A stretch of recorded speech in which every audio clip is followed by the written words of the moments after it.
All right, everybody, welcome back. Welcome to the Tuesday night live stream at On Texas Football. We are on location. We are at the OTF house in the greater Tampa, Florida area. SEC Media Days, day 2. Today was a little bit of a slower day, but still news, notes, and nuggets coming out of SEC Media Days. We will run those down for you here on the Tuesday night live stream. I am Jeff Howe, joined by, as Rod Babers has dubbed him, the young prodigy here at On Texas Football. He is CJ Vogel. And I'll say this. We'll get to CJ's baller hat here in a minute. But CJ's location warrants a super chat or two, because I just want you guys to know what CJ's doing for the OTF fam tonight.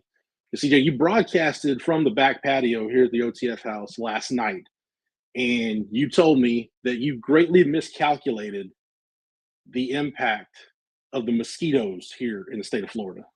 Yes, I did, and it was a total mistake on my part, especially considering there's a pool right next to me, Jeff. So a body of water next to me already in the state of Florida, already in the summertime. You'd think those three things added up together. You'd be like, hey, don't sit by the pool in the summer and the heat in Florida and complain about mosquitoes. Well, I'm doing it again tonight. And now I got my little Michael Jackson hat as well. Yeah. Matt, we definitely need to make sure we cut that and have it for some point down the road. So CJ got a fedora. CJ, myself, Hank South, we went to the little media party over at, I think, Benchmark International Arena. It used to be the Ice Palace in Tampa is what they used to call it, but home of the Tampa Bay Lightning. So we were there for the media party. Good times had by all. And came back here to do the live stream. So CJ got a hat. Hank and I, quite frankly, the hats didn't fit, and it was a lost cause. So CJ made up for it by just wearing the hat and going all out. So I think you kept the hat on most of the night at the media party, which I do applaud. All right, so we'll go ahead, CJ. Sorry. No, I don't need to be wearing this thing any more than I had already. All right, so as always, super chats. Get the questions, comments, concerns, airing, grievances, whatever you got. Line it up in the comments. We'll get to it. Super chats, as always, jump to the front of the line. I know you guys have questions about the OTF house. We can get to those here in a little bit. We'll talk SEC Media Days. I was also at the THSCA convention Sunday and Monday. Drove from Houston back home. Got up, caught an early flight out of Austin this morning. Joined the guys. I was telling CJ and Hank by about 2:30-ish this afternoon, I hit the wall and really needed to get the second win. So, but we're good to go. CJ, let's go ahead. And I think what our lead topic tonight is going to kind of meld the two events together, because Georgia was up today. And we can talk about Georgia in terms of where Georgia sits in the SEC. We just got our preseason media ballots to fill out. I want to have Georgia as the preseason SEC champion, because I can't pick Texas to beat Georgia until I actually see Texas go out and do it. I don't have enough evidence based on what we've seen that leads me to believe this time will be different. I'd love to be proven wrong.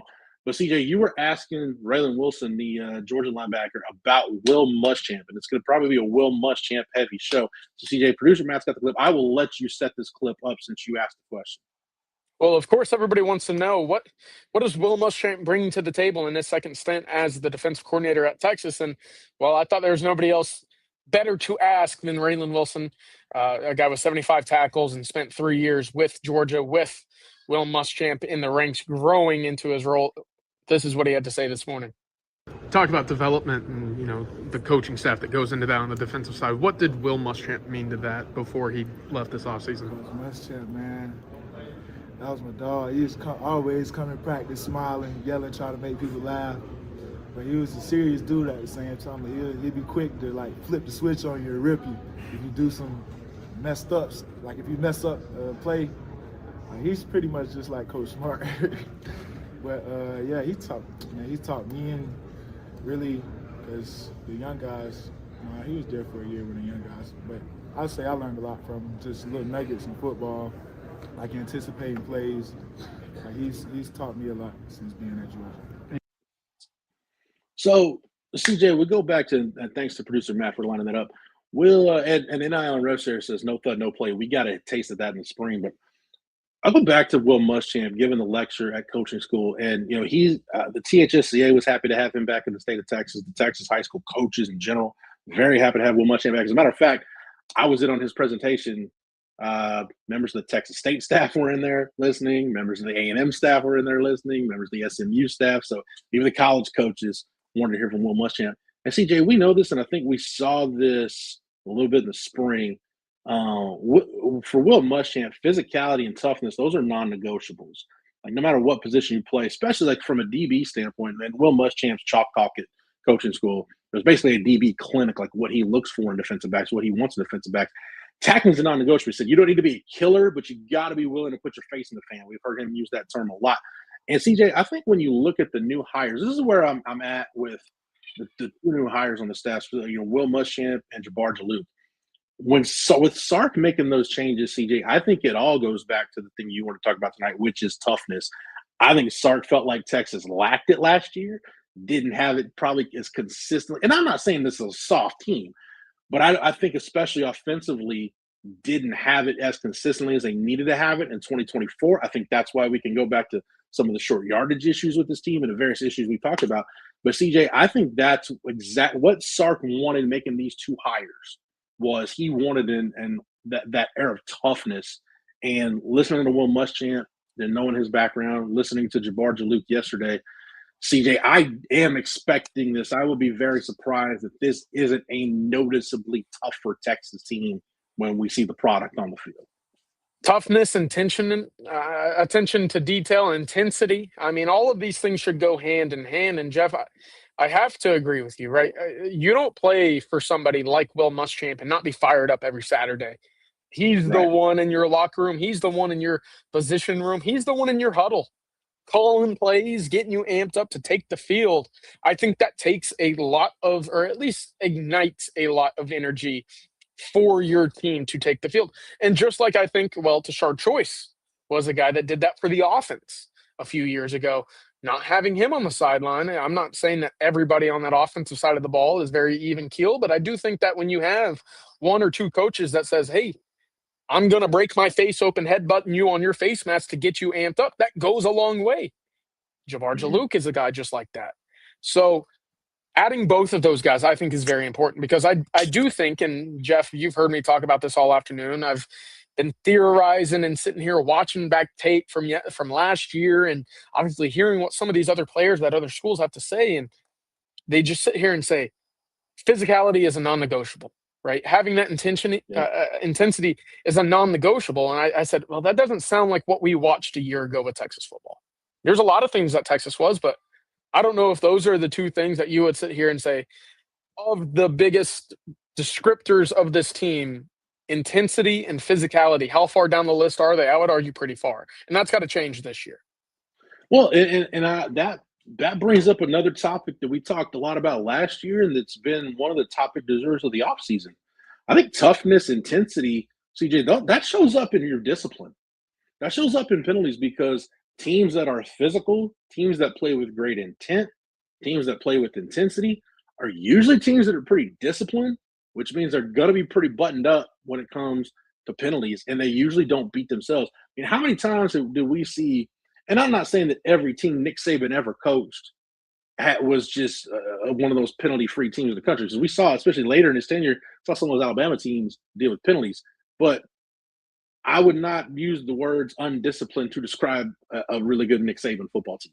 I would not use the term undisciplined to describe what we've seen from a Kirby Smart team or some of the really good Ohio State teams that we've seen. Those Dabo Swinney Clemson teams definitely would say undisciplined would not describe them.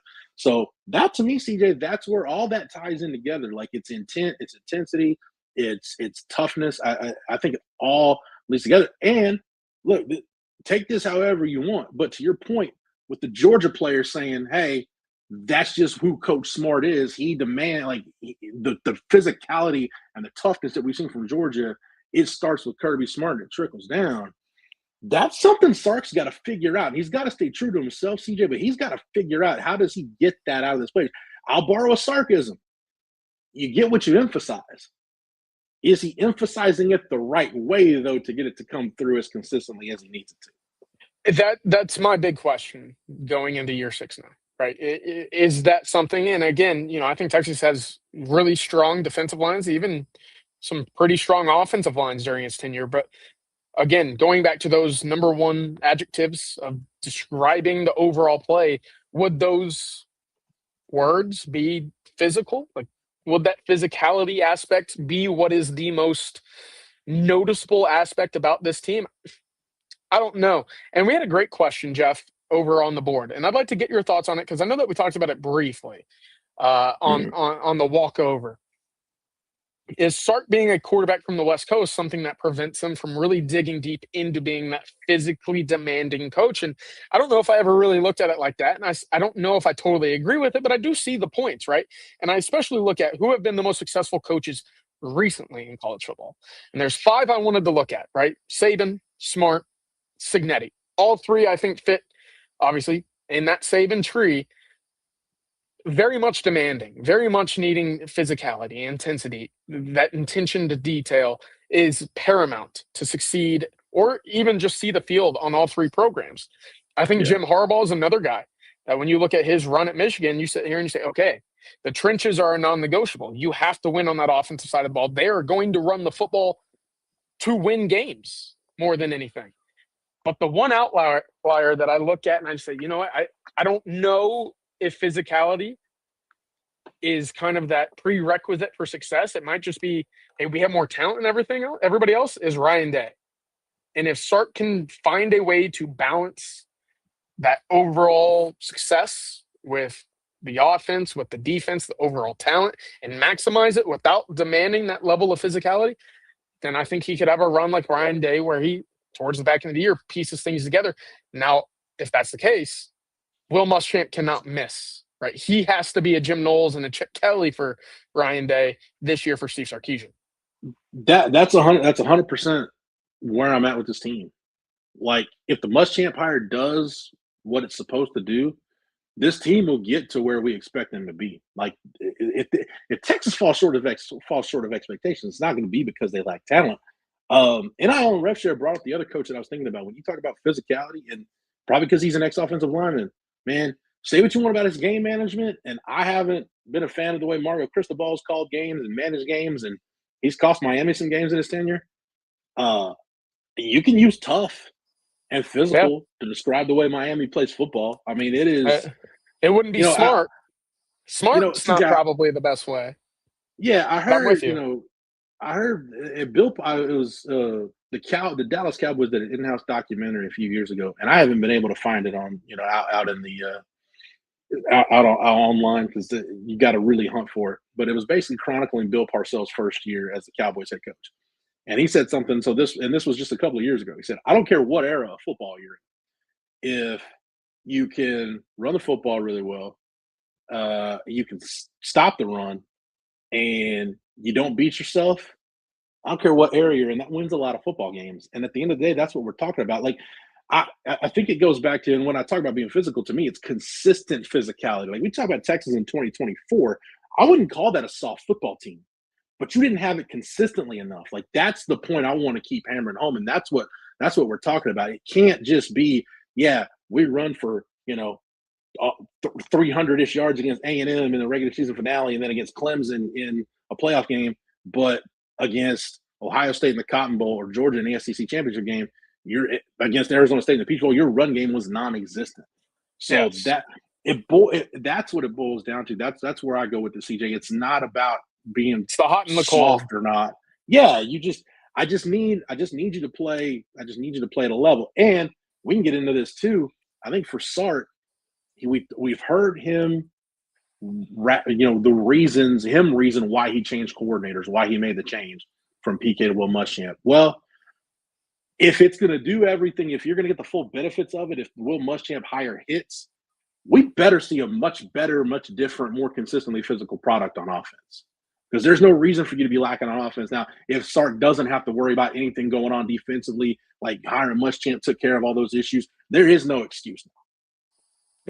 Yeah, I completely agree. And really what started all of this draft is Georgia was up today. And folks remember exactly what Kirby Smart had to say after beating Texas in Athens this year, saying, hey, if you're looking for NIL, you don't come here because we're here to play physical physical smash mouth football.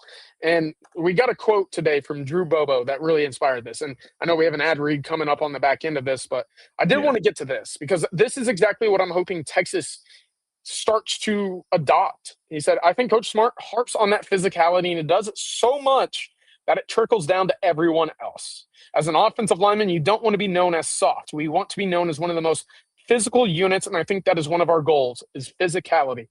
Now, Jeff, we just talked about that offensive line, but we've also talked about where it needs to stem from. Who's the guy that's going to be in charge, not just for the discipline, making sure that you know your X's and O's, but that you have that intensity and that really that fire to sit there and say, that guy across the line of scrimmage is not going to beat me regardless of who he is, regardless of the jersey that he wears, regardless of how talented or how many years of football he has played. I'm going to go be the one that inflicts the pain, if you will. Kirby Smart in Georgia do that. Texas and Steve Sarkisian, that needs to be what happens this year. There's no more excuses for why this team can't gain a yard against Oklahoma 4 straight times on the 1-yard line, or why they go to Ohio State in the Cotton Bowl to tie the game up and can't figure out a way to do that, even in a jumbo set. So that's really where all of this started today. And I hope, and I think that's going to be what I end up asking him on Thursday is, do you think this is a team that can do that? Because we don't know. Yeah, no, we don't know. We won't know until, I mean, look, game 2, we're going to find out. And for better or worse, that's going to set the tone for that. We'll get answers on that. That's going to set the tone for what we can expect the rest of the way based on what Texas does against Ohio State. Third time may be a charm for Steve Sarkisian against Ryan Day. We'll see. But we'll get back to it here in just a minute. But right now, I want to thank a few of our sponsors here on the Tuesday night live stream here at On Texas Football. First off, shout out to our lead sponsor, that's Andy Ludicky and My Perfect Franchise. Are you stuck on the corporate rat race with 2 weeks of PTO with no control over the money you can make or your schedule in general? That's the case. Call Andy. He'll take you through a process to help you find a business that'll fit your skill sets and your financial goals. Franchise ownership isn't for everyone, but if you have a desire to take control of your destiny, call Andy or email him at andy@myperfectfranchise.net. Again, that's andy@myperfectfranchise.net. We want to thank Andy Ludicky and My Perfect Franchise for being a sponsor here on the Tuesday night live stream. And a big shout out to Mark Saunders, longtime sponsor here on the channel of the Recruiting Breakdown, and he sponsored the Tuesday night live stream. When it comes to protecting all of your stuff, wouldn't it be great to have one place that protects it all? Here's some good news. Texas Allstate agent Mark Saunders is the only insurance agent you need. Everything from your home, car, and boat to your motorcycle, RV, and ATV. If you're looking for someone local to the Austin or Round Rock area, give Mark a call at 512-218-8571. Are you in good hands? With more than 35 years of experience, you'll be in good hands with Texas alum Mark Saunders. Again, give Mark's office a call at 512-218-8571. It's 512-218-8571. And a big shout out to Mark Saunders, not just for sponsoring the Recruiting Breakdown here on the channel, but for sponsoring the Tuesday night live stream here at On Texas Football. CJ, I'm going to let you take this away. Do we have some activity going on by the pool here at OTF House? There may be some nefarious activities, yes. Real quick, let's get it. Hey, Bobby, what's going on? You know, there's been one school that's been showing me the most attention, and I've got to say, I really appreciate that very much, and that's who I'm going to commit to. Now you say, CJ. Let's get it. You ready? Are you going in too? I am. Let's go. Here we go. Woo!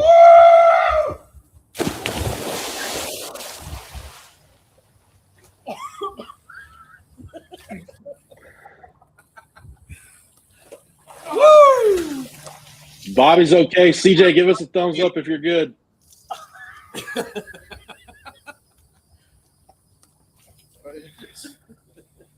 a bad idea. That was, yeah, dude, I could have told you that was a terrible idea. Did someone at least bring you a towel, CJ? All right. Oh, You got it? I'll fill in here. Yeah. Hey. DJ needs a towel. Hey. I just get messages. I try not to get distracted during the show. I just get messages. And I saw, my chat here. It's like going crazy. I'm like, what is going on? I just knew Hank's going outside and something's happening. I don't know what, but yeah. So we just got double Been in the works for a few minutes.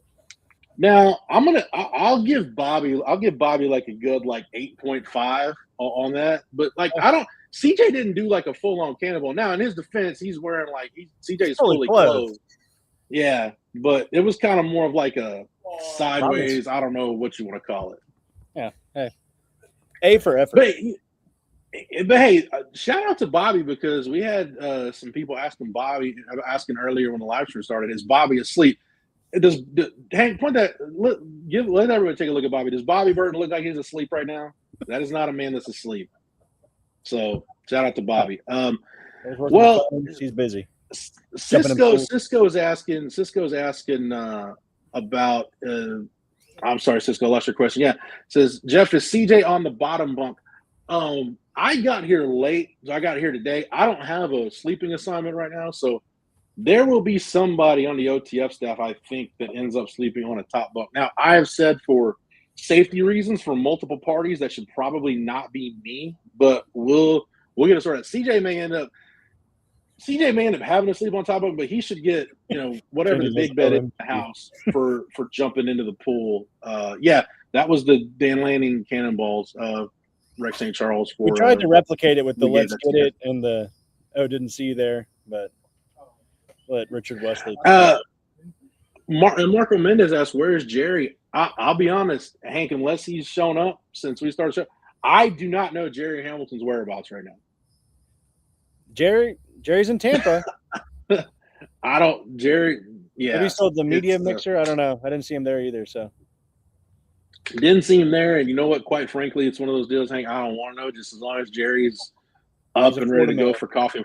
As long as he's up and ready to go for coffee and football in the morning, that's all I need to know. I don't need to know anything else. So Hank, we're talking about physicality. Let's go ahead and I want to get to some questions. Let's go. Erica asked, he said, is this Tampa trip also a team building exercise for OTF? I don't know. Team building by Bobby and CJ jumping in the pool together, I guess. I guess that's team building enough. Daniel says, Coach Vegetables, which I'll be honest, I'll just call them Venables so you guys can keep up with the vegetables thing. That's each their own. Seems very excited about Witten in the Oklahoma tight end room. Can y'all educate us on who is in Oklahoma's tight end room? Hey, I think beyond we were talking about this before we went on the air, kind of as a staff. We were just chopping it up and bouncing ideas off each other and just talking about things we've heard the last couple of days.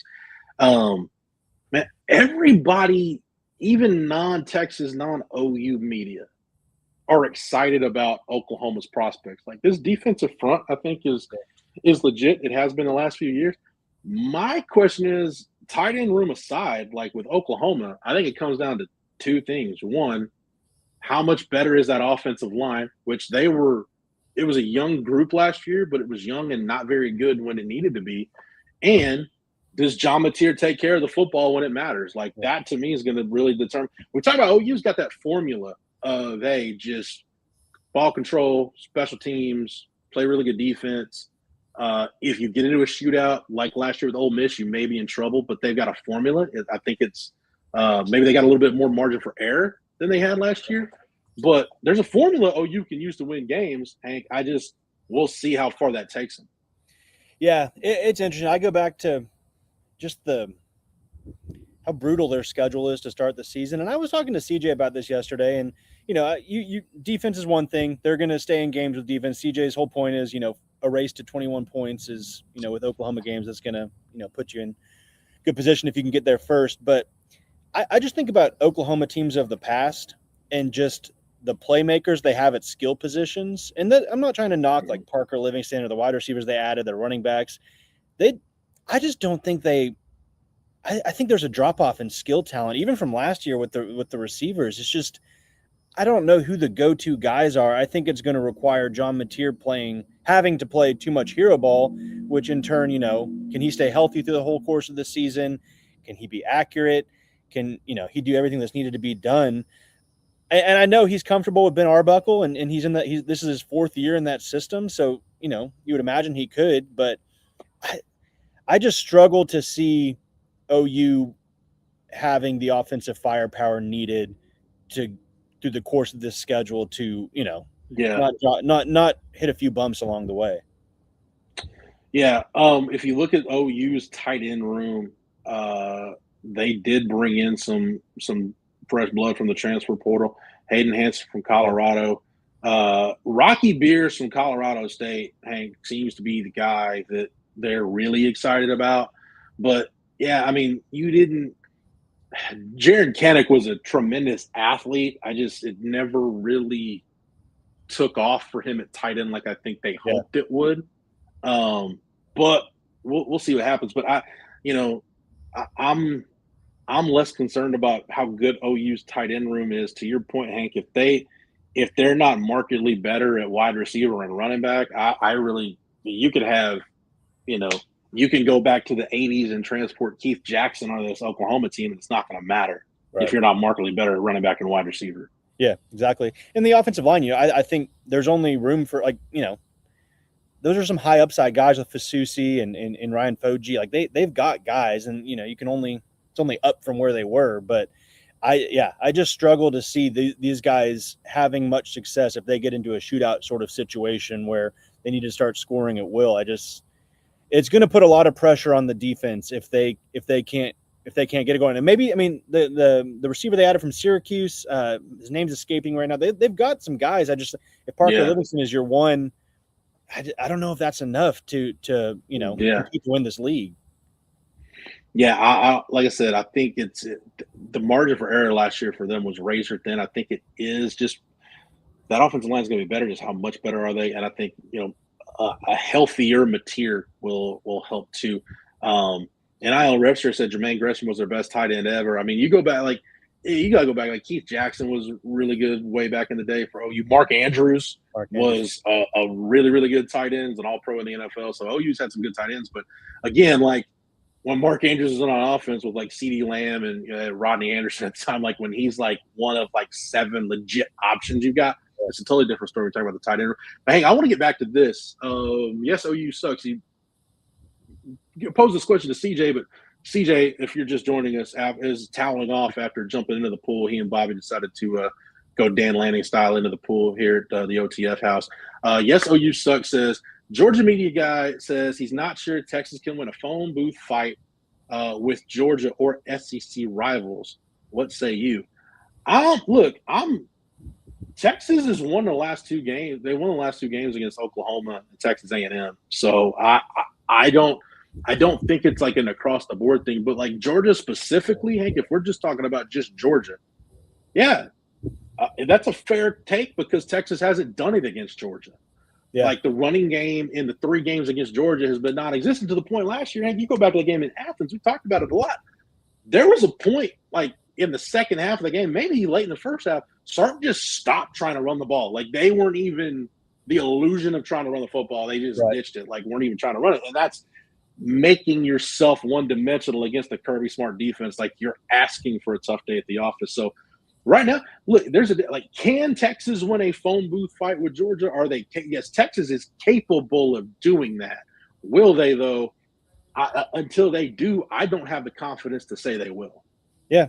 It just goes back to your personnel. I mean, Texas couldn't run the ball really well against many teams last year, except for Oklahoma and Texas A&M. They just couldn't find success on the ground.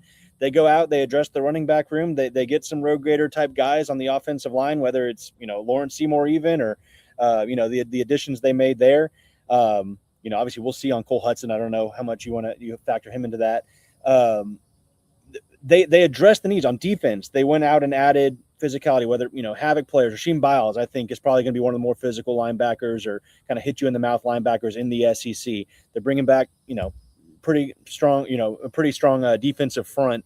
And then Will Muschamp, obviously, too. I mean, he's going to challenge these guys. I think, I think he's going to be a pretty good pregame speech motivator type guy in terms of, hey, this is what these guys were saying about you guys last year. Is that okay with you? Is that acceptable to you? Yeah. So, he's gonna get some of that rah-rah going and hype those guys up. But I mean, we've seen Texas play Georgia in tough games. Obviously, the SEC championship 2 years ago. Yeah. We know they can do it. It's and I think they've set themselves up personnel wise, both players and coaches, to get back to that in 2026. It's can you do it in those games when you have to do it? The short yardage, goal line, those type of situations. and taking it a step further, like Texas has to play better situational football. Like you can go to the losses against Georgia and the losses against Ohio State, where into half defense against Ohio State, you in the Cotton Bowl you gave up that long touchdown to Travion Henderson. Otherwise, you pretty much controlled that first half as well as you could have. Sorry, didn't mean to bring that up, but just saying, like, situational football has got to be much better. But Hank, I want to get to Justin's super chat here in a second, but this is kind of the other way to maybe look at the Texas offense this year. Rex St. Charles asked, he said, was 2019 LSU physical and disciplined, or were they just an incredibly talented offense? Now, what I don't know if I would like physical is not the first word that comes. They definitely weren't soft. Like physical is not the first word that comes to mind. But Hank, incredibly talented on offense. Like we're talking about maybe the single greatest season a college football team has ever had on offense. Like if you're that historically good, that's going to cover up a ton of deficiencies. Yeah, I mean, just probably incredibly talented, incredibly efficient. I mean, Joe Burrow didn't make mistakes with the football. Again, someone just commented 2 Hall of Fame wide receivers, probably right. Yeah. They had a great tight end with what was his, Thaddeus Moss. Thaddeus Moss. I'm sorry, I was thinking of Irv, different guy. Smith from Irvin Smith, also from Louisiana. But yeah, that was just kind of a magical year. Everything clicked right to where it even covered up Ed Orgeron being your head coach. The fact that you can they had the right guys calling the plays and whatnot. But I wouldn't describe that team as, and it's silly, they had a lot of NFL guys on that defense too, but they gave up some points in some of those games too. Like they didn't, I mean, once they got in their groove and in the back half of the season, they really took care of business. But I mean, even against Texas, they got into a shootout with Bama. They couldn't stop Devontae Smith to save their life in that game either. And they luckily, they outlasted Alabama, injured Tua Tagovailoa. So, but yeah, that LSU team, a blend of talent, just efficiency, and just it just goes to show when you have an experienced quarterback that's good at taking care of the ball and making all the right throws and decisions, goes a long way. And that's where Texas maybe has an advantage this year against a bunch of these teams with Arch coming back for another year. Yeah. Now you also have to look at the art when we talk about Texas and NIL Redshirt says Coleman is Chase, Wingo is Jefferson, Bishop is Marshall. I would love for that to happen, but that's something you can't plan on happening or think is going to happen or expect to happen. Daniel says replicating Joe Burrow, he was and still is insane. Yeah, Joe Burrow was just unconscious playing quarterback that year. And like I said, we're talking about a historically great offense, but similar to Texas, like if you want to say, could Texas in 2026 be LSU in 2019? Well, Texas has some really good pieces. Like, let's not kid ourselves. I mean, Arch Manning is a guy that's capable of going 1-1 overall. Trevor Goosby's a first-round talent at tackle. We talk about Cam Coleman at wide receiver. Ryan Wingo is, for whatever it's worth, has been mocked late first round in some of these mock drafts. Even with the talent you got at running back.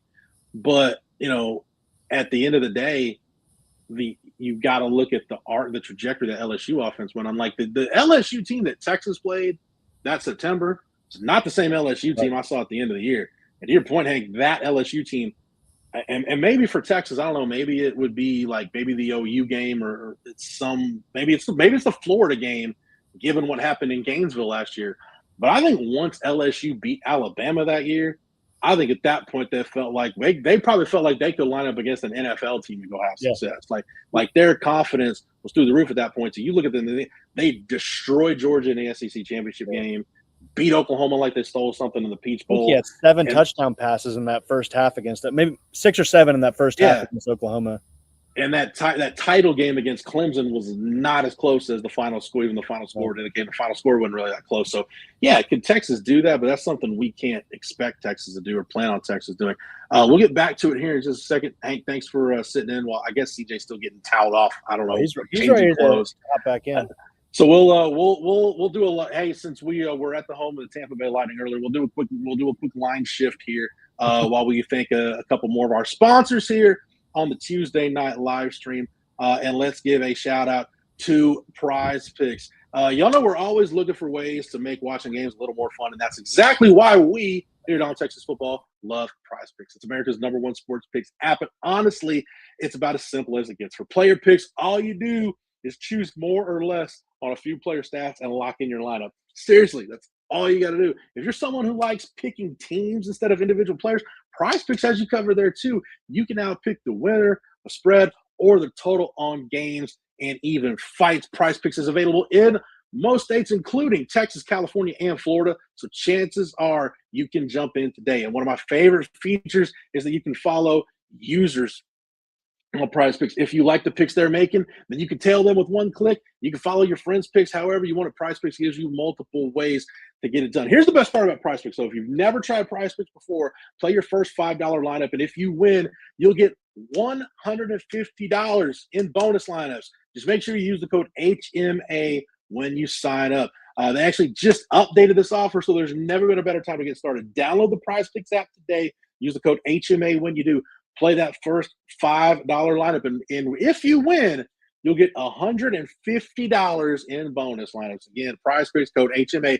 Good luck. And as always, please remember, play smart, play responsibly, play Prize Picks. Shout out to Prize Picks for sponsoring the Tuesday night live stream here on Texas Football. And shout out to Zen AI. This summer, don't just watch the game, vibecast it. Zen AI is the home of vibecasting, a new way to capture and share real sports conversations. No studio, no fancy gear.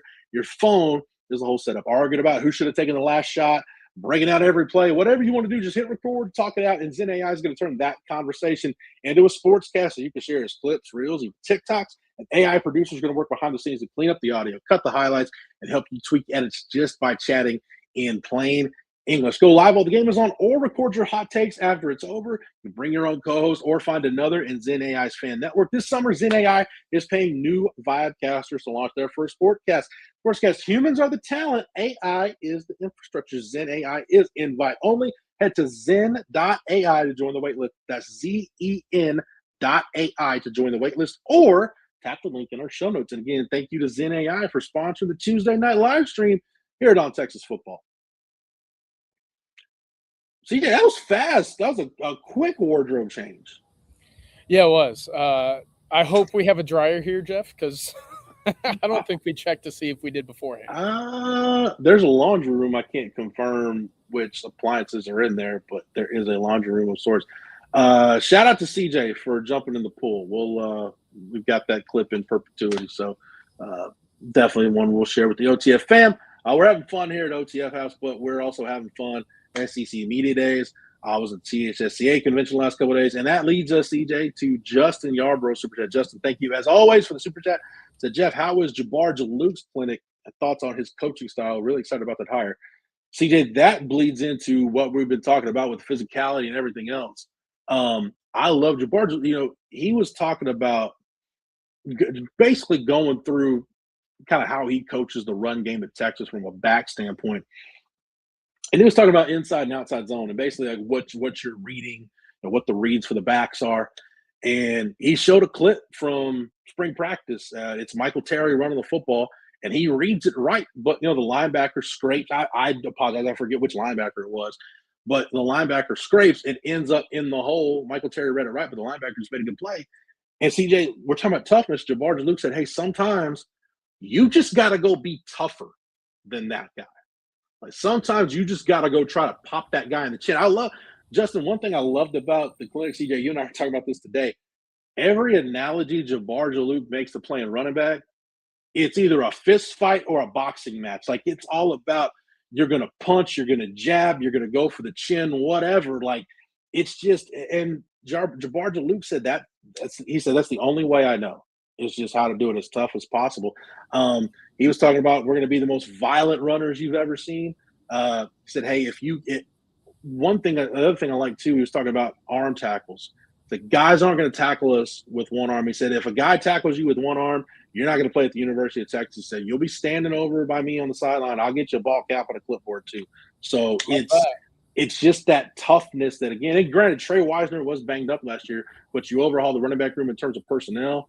They're overhauling it with a mindset too. They absolutely are. And again, it goes back to just how much do you want it? And I think you're going to see that with Jabbar Jaluk this year for all the reasons you just mentioned there, Jeff. And it starts with your position room, right? It was one of those things. I think Brennan Marion said it best when it came to blocking on the perimeter. It's how much or how well you block or the effort that you show on the perimeter outside. That basically exemplifies how much you love your teammates. And when you word it like that, or when you phrase it like that, kind of puts into perspective. Oh, I should probably try a little bit more, right? To show my teammates that I care for them, right? To show that I'm putting my all into this. And for Jabbar Jaluk to emphasize this is a street fight. This is a war between you and the guy that is trying to bring you down. That's something that Jeff, I think, Sark might have taken for granted earlier in his tenure at Texas when Bijan and Roschon were guys that you could just hand the rock to. And they'd figure it out. But now that you have someone in that room emphasizing, hey, I don't care how talented you are because you're facing that type of talent at a similar level in the SEC. You need to be the one that goes the extra mile, that does the extra work to gain that yard. That's something that I am very excited to see how it plays out this fall. Yeah, I'll go back to my high school football days from ancient times, and I had a running back who coincidentally was my cousin, and he was fond of complaining about how things aren't blocked properly. It wasn't blocked this way. And finally, coach told him, hey, some point you got to go be an athlete. It's not going to be blocked right every play. You got to go be an athlete and go make a play. And I think that's where you are at the running back. It's not going to be blocked. And like we talked about it, CJ, some of the best running backs we've seen in Texas, like Cedric Benson's the first one that comes to mind for me that, man, if it's 3rd and 2, everybody in the house, all 11 guys on defense, everybody on that opposing sideline, everybody knows 32 is getting the ball. Yeah, you have 100% confidence that he's going to find a way to get you those 2 yards you need to move the chains. Like that. And granted, Cedric Benson is one of those productive running backs in the history of college football, but that's what we're talking about, CJ. Like, do you have that wherewithal to, hey, when it gets tough, can you get behind your pads? Can you get downhill and can you go attack the line of scrimmage and get those 2, 3, 1 yards to convert those short yardage situations, keep the change? Well, I know that we're kind of setting this up to be interesting, right? You mentioned Cedric. You mentioned, you go to Jamal Charles, Deontay Foreman. We mentioned him and his physicality, Bijan Roschon. Like, those guys are all, in line for why Texas is so special as RBU. But let's not forget Hollywood Smothers, Raleigh Brown, first-team all-conference running backs from where they came from. Derek Cooper, a former 5-star. Michael Terry, a lot of talent. Again, another very highly heralded recruit coming in for the position. James Simon, I think we saw some positive moments from him this year. So it's not like this group can't take that leap, or what we're even asking is outrageous for them to become guys in this conversation for 4 or 5 years from now. We look back and say, hey, man, Bijan, Jamal, Cedric, Deontay, Raleigh, Hollywood, that tandem, like those guys have the talent, Jeff. But how badly do you want it, and how much can Jabbar Jaluk push these guys ultimately is going to make or break, or at least, help elevate this room to its ultimate ceiling. Hey, we're 46 days away from kickoff as of today. You and Hank and I were talking about it on our walk from the hotel, from the venue to the media party. 46 underrated number in Texas football history. Like, you got Dusty Renfro, Malik Jefferson, Joseph Osai, but another 46. Roosevelt Leaks kind of gets lost in that running back tradition of Texas, but my dad left this mortal earth believing with every fiber of his being that Earl Campbell, Chris Gilbert, all the great running backs that Texas ever had, he thought Roosevelt Leaks was the most talented running back he ever saw play at Texas. So that's the kind of stuff you're talking about, though. Those guys, can you get behind your pads when you need to? Those guys could.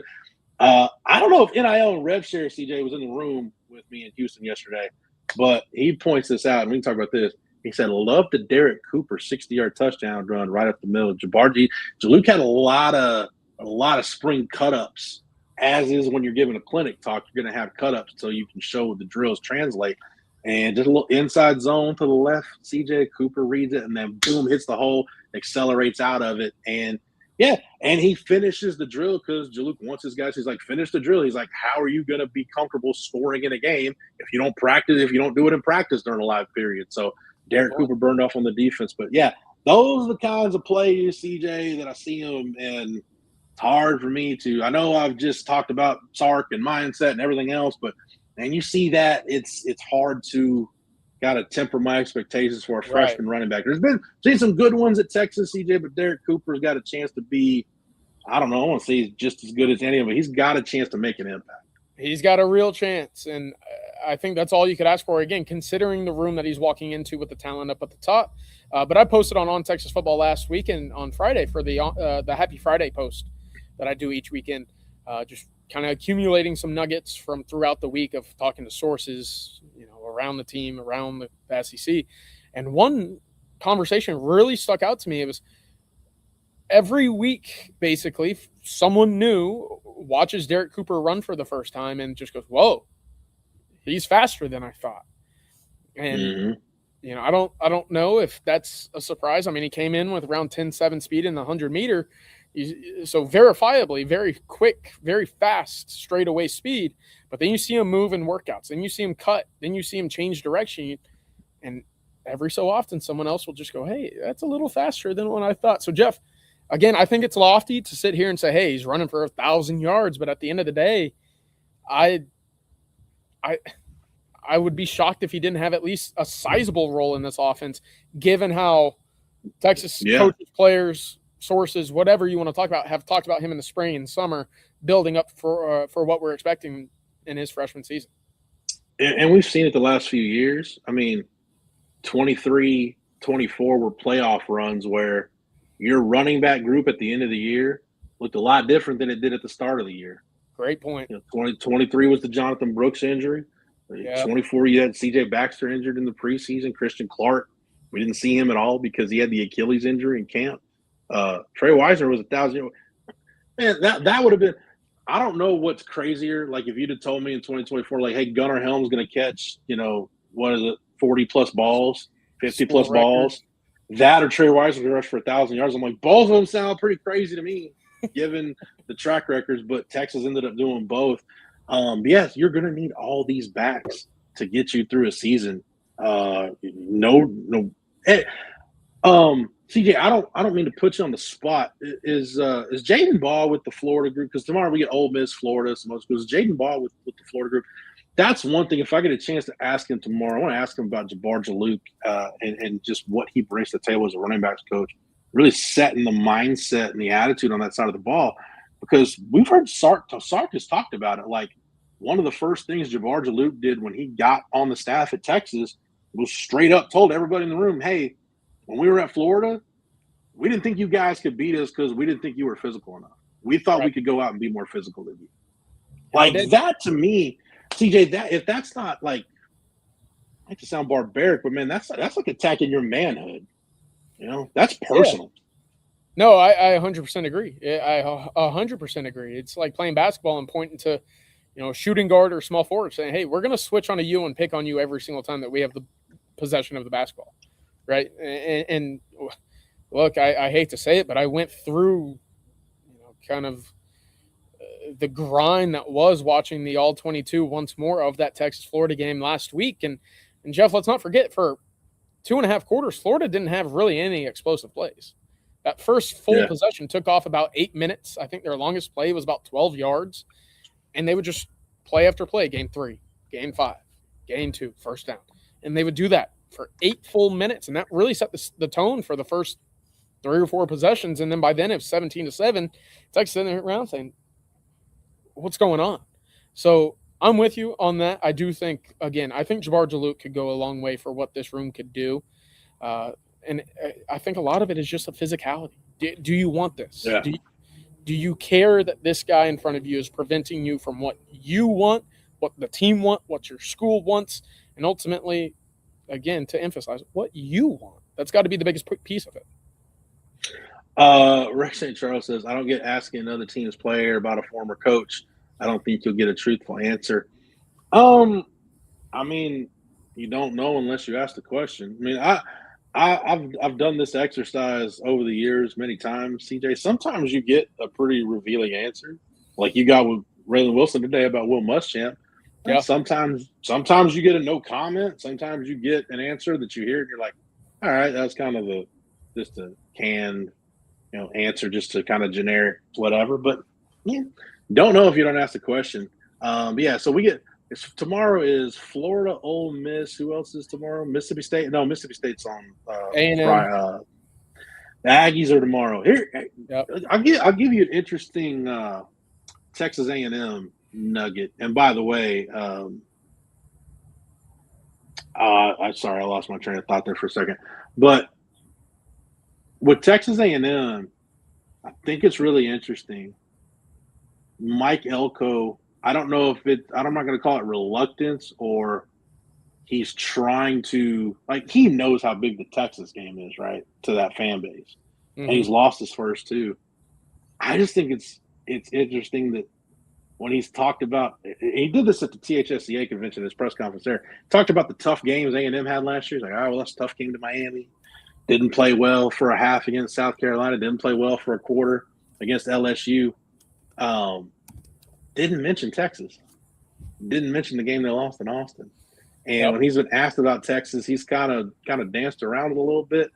Coming off a year where they went to the playoffs, CJ, I just think it's interesting. Mike Elko may be feeling the heat a little bit about the last two results against Texas. I don't think that shocks anybody, but how he's handled it so far is interesting. Well, I agree. And I wish we got to hear, Brent Venables in a very similar setting, right? Talking to the high school coaches in this state. I know it's not apples to apples, but at some point you have to beat Texas. And Jeff, you, Rod, Marcus, Bobby, Jerry, I mean, I've heard all the stories of what it was like for Mac very early in that tenure, not being able to beat Stoops in Oklahoma, right? And so to know going into a season that this was basically, if not a national championship, at least win this game, that's where things are right now for A&M. Because, look, you're going back home. You're hosting Texas for the second time in 3 years at home. If you can't beat Texas with what you expect to be a very talented defense, a senior quarterback, one that you expect to make a jump, and a group of wide receivers that is, on paper, very talented. If you can't beat Texas now, Jeff, when will you? It's like, I don't want to be like a wet blanket here, but at some point, Texas is going to lose to Oklahoma, and at some point they're going to lose to A&M. Right. It's going to happen at some point. That's how rivalries work. I feel, and I don't know, man, I could be reading it wrong. I feel like the loss to A&M is more likely to come before another loss to OU. Oh. I just feel like, because it's that style OU plays with. I do trust John Mateer more than I trust Marcel Reed, for whatever that's worth. But I just think Texas is a better football team than Oklahoma. Even though OU's better, I think Texas is really good. I think Texas is better than Oklahoma. And plus, I'm ready for Texas to go on one of these runs against Oklahoma. Like, you look at this series, it's a series of runs. I'm ready for Texas to go win. Hey, go win 5 out of 7. Go win 7 out of 9, whatever it is. Go rattle off one like OU's done. Yeah. But A&M is interesting. Game, essentially, yeah. Yeah, but A&M is interesting too, because I think A&M to me is closer. Like, man, if Marcel Reed just stops turning the ball over in those games, like, they've been good enough along both lines of scrimmage to hang with Texas the last 2 years. Like, they're and I think Elko's a coach that values the trenches. So I don't know. I just feel like, not saying Texas will lose either one this year. I'm not predicting that, but I just feel like A&M's better positioned. If one of those two is going to beat Texas this year, and maybe it's because the game's in College Station, maybe that's because I view it that way. I just feel like A&M's better positioned to do that than Oklahoma is. See, that's interesting, and I disagree. I do think Oklahoma is a better program, and I know folks in the chat are going to have a different. They're going to take this one way. I think when you go ceiling for ceiling, offense and defense between Oklahoma and A&M, I think the highest ceiling of all 4 of those facets of the ball is going to be Oklahoma's defense. I think that right now is going to be the one that you look at and say it's the most nationally elite, regardless of style, regardless of who they play. They will carry the water for the offense. Mm-hmm. A&M has been very good. Now they're going to be without a Cassius Howell, a Shamar Stewart, Shamar Turner, right? Who is going to be their money-getting pass rusher on the edge? That Mike Elko's had every year. And without that level of defense, and I know that you said for multiple years, who might beat Texas first or who's the biggest threat?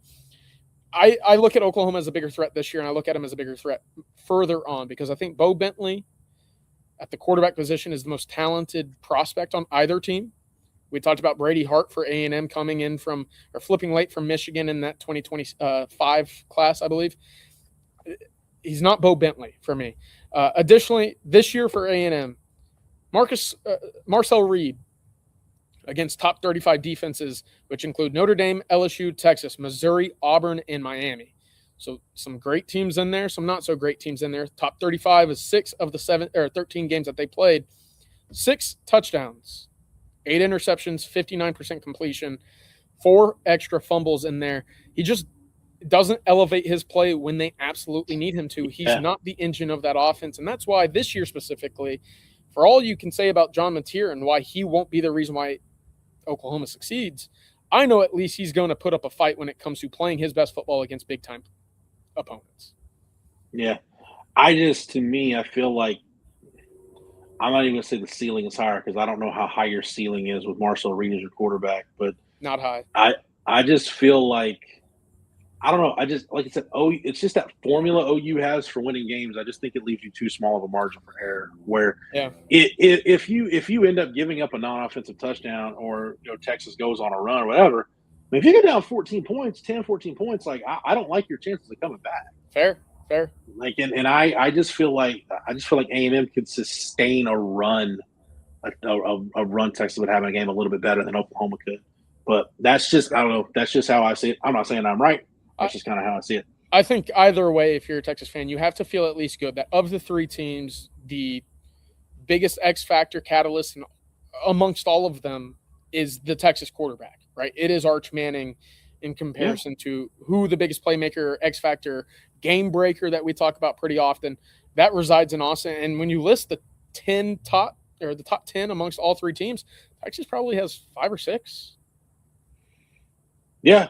No question. I think if you're looking at those 3 quarterbacks and you don't just without hesitation take Arch first, then you're either a hater or I would seriously question your football knowledge if you would just you would find a reason to take John Mateer or Marcel Reed over Arch at this point. Hey, one more time, let's go ahead and thank our lead sponsor for the Tuesday night live stream and give a shout out to Andy Ludicky and My Perfect Franchise. Do you want control over your own destiny? If you do, maybe franchise ownership is right for you. If you think that's the case, call Andy Ludicky. He's an expert at placing people in the right franchise, one that's going to fit your strengths and your finances. Franchise ownership isn't for everyone, but if you've got a desire to take control of your destiny, call Andy or email him at andy@myperfectfranchise.net. And that's andy@myperfectfranchise.net. And a shout out to Andy Ludicky and My Perfect Franchise for sponsoring the Tuesday night live stream here on Texas Football. All right, let's go ahead. We got a super chat to get to, CJ, before we get out of here. Brandon Morgan. Brandon, thank you as always for the super chat. To Jeff, give me a breakdown. What do you like to eat overall? Pasta salad is my all-time favorite. CJ, we had some pretty good food at the media party. Those Cuban sandwiches and some empanadas, I think, too. Yeah. Empanadas. So, little shrimp pieces. It was a good time. I didn't get into the shrimp. You and Hank had the shrimp. I didn't get into the shrimp. But, hey, Brandon, I like to eat. I mean, it kind of doesn't matter. As long I'm not a big fan of spicy. So, I'll do some Cajun. I love Tex-Mex, but if it gets on the real spicy side, I'm out. So as long as no spice is nice as far as I'm concerned. All right. That is going to do it for the Tuesday night live stream. Hey, thanks everybody for hanging out with us while we're here at the OTF house. CJ, you are completely dried off at this point, yes? Yes. Still, the mosquitoes they're coming at me.